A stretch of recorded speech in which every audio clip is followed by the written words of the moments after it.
오늘 우리에게 말씀하시는 주님의 음성에 귀 기울이며 말씀 가운데 우리의 삶을 시냇가에 심겨진 나무처럼 풍성함으로 채워주실 은혜를 기대하며 묵상의 시간으로 나아가겠습니다.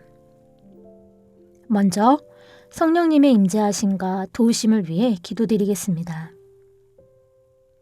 주님, 오늘도 나에게 향하신 주님의 신실하심을 의지하며 주의 말씀 앞에 나아갑니다. 주님의 말씀 앞에서 나의 어두움과 우매함이 깨우쳐지게 하시고 주님과 만나는 이 시간이 방해받지 않도록 은혜를 베풀어 주옵소서. 예수님의 이름으로 기도드립니다. 아멘. 하나님께서 오늘 우리에게 주신 말씀을 읽겠습니다. 먼저 구약 성경 예레미야 8장 21절에서 22절 말씀입니다. 예레미야가 말합니다. 내 민족의 딸들이 흠뻑 두들겨 맞아 기진맥진하였으니 참으로 불쌍한 마음이 듭니다. 길르앗에 기름이 없습니까? 의사가 없습니까? 이어서 신약 성경 누가복음 19장 9절에서 10절 말씀입니다. 예수께서 삭개오에게 말씀하십니다. 오늘 이 집이 구원을 볼 것이다. 그도 아브라함의 자손이다. 인자는 잃어버린 자를 찾아 구원하기 위해 왔다.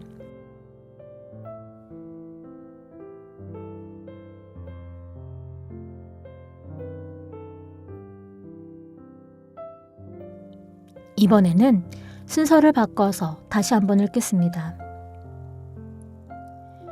예수께서 삭개오에게 말씀하십니다. 오늘 이 집이 구원을 볼 것이다. 그도 아브라함의 자손이다. 인자는 잃어버린 자를 찾아 구원하기 위해 왔다. 예레미야가 말합니다. 내 민족의 딸들이 흠뻑 두들겨 맞아 기진맥진하였으니 참으로 불쌍한 마음이 듭니다. 길르앗에 기름이 없습니까? 의사가 없습니까? 말씀을 읽고 마음에 와닿는 단어나 구절, 상황에 대한 이미지가 떠오른다면 떠오르는 단어나 구절, 이미지를 묵상하며 말씀 앞으로 나아가겠습니다.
오늘 우리는 예레미야 탄식과 예수님의 치유 사역을 통해 상한 마음을 회복하시는 하나님의 은혜를 묵상하고자 합니다. 먼저 예레미야 8장 21절에서 22절 말씀을 개역 개정 성경으로 보겠습니다. 내 딸, 내 백성이 상하였으므로 나도 상하여 슬픔에 잠겼으며 놀라움에 잡혔도다. 길르앗에는 유향이 있지 아니한가? 그곳에는 의사가 있지 아니한가? 어찌하여 내 딸, 내 백성이 치료를 받지 못하는고? 예레미야 선지자는 제약으로 인해 고통받는 백성을 보며 마치 자신이 상한 것처럼 아파합니다. 내 딸, 내 백성이 상하였으므로 나도 상하여 슬픔에 잠겼으며 라고 탄식하는 그의 모습에서 하나님의 깊은 긍휼을 엿볼 수 있습니다. 이어서 그는 길르앗에는 유향이 있지 아니한가? 그곳에는 의사가 있지 아니한가? 어찌하여 내 딸, 내 백성이 치료를 받지 못하였는고? 라고 절규합니다. 길르앗은 당시 치유의 약재인 유향과 유능한 유사들로 유명했습니다. 치료할 수 있는 방법과 사람이 있는데도 왜 내 백성은 치유받지 못하는가? 이것은 단순히 육체적 상처가 아닌 죄로 인해 깊이 병든 영적인 상처를 지적하는 예레미야의 안타까움입니다. 백성들이 하나님께 돌아오기를 거부했기에 그들의 영혼은 치유받지 못하고 계속해서 고통받았던 것입니다.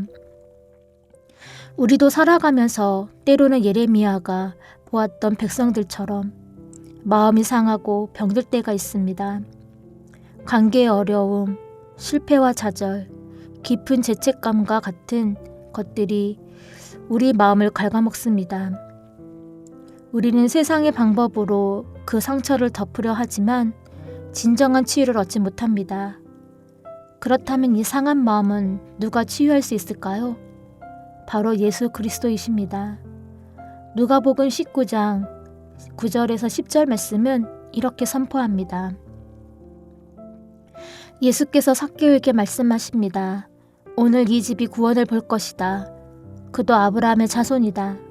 인자는 잃어버린 자를 찾아 구원하기 위해 왔다.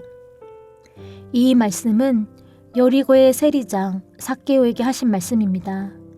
삭개오는 당시 죄인 취급받던 세리였습니다. 부유했지만 사람들의 멸시 속에 마음은 상하고 외로웠을 것입니다. 그런 삭개오를 예수님은 먼저 찾아가십니다. 돌 무화과 나무 위에 있는 삭개오를 올려다보시며 삭개오야 속히 내려오라. 내가 오늘 내 집에 유하여 하겠다고 말씀하십니다.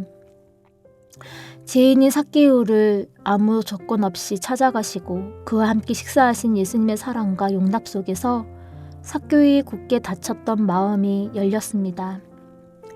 그는 자신의 죄를 회개하고 토색한 것을 4배로 갚겠다고 고백하며 진정한 변화를 보여줍니다. 예수님은 삭개오에게 오늘 구원이 이 집에 이르렀으니 이 사람도 아브라함의 자손이미로다 라고 선포하십니다. 그리고 당신이 이 땅에 오신 목적을 분명히 밝히십니다. 인자가 온 것은 잃어버린 자를 찾아 구원하려 함이니라. 여기서 잃어버린 자는 죄로 인해 하나님과의 관계가 단절되었던 영적으로 죽은 모든 자들을 의미합니다.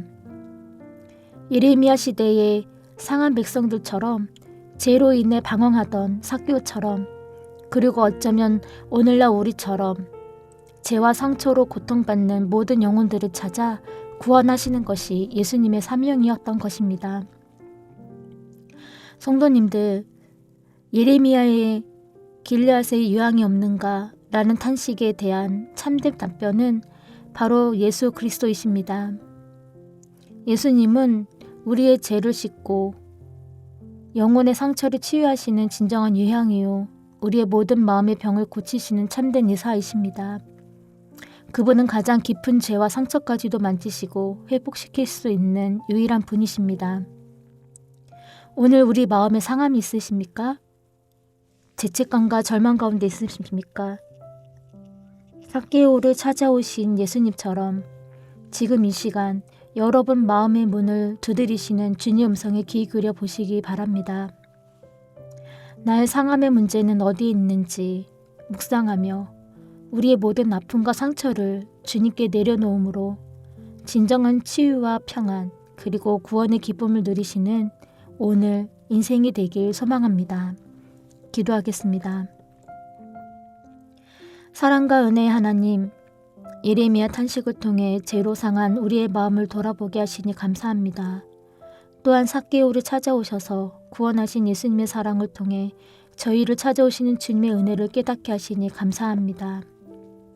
주님, 저희 안에 있는 모든 죄와 상처를 주님께 내어놓으니 주의 보혈로 깨끗게 하여 주시고 주의 사랑으로 저희의 상한 마음을 치유하여 주옵소서. 오늘도 주님의 함께 하심에 구원의 기쁨을 누리는 삶이 되기를 소망하며 예수님의 이름으로 기도드립니다. 아멘. 계속해서 말씀 가운데 잠잠히 머무르며 묵상의 시간을 이어가실 때 다음의 질문을 통해서 주님의 음성에 귀 기울여 보시기 바랍니다. 첫째, 예레미야처럼 이웃들의 고통이나 세상의 아픔을 보며 깊이 공감하고 있는지 아니면 마음이 무뎌져 있지는 않은지 묵상해 보시기 바랍니다. 둘째, 나의 삶에서 예수님은 나의 어떤 상처와 아픔을 치유해 주셨는지 묵상해 보시기 바랍니다. 이 두 가지 질문을 스스로에게 질문하면서 말씀 가운데 깊이 머무르며 주의 음성에 귀 기울여 보겠습니다.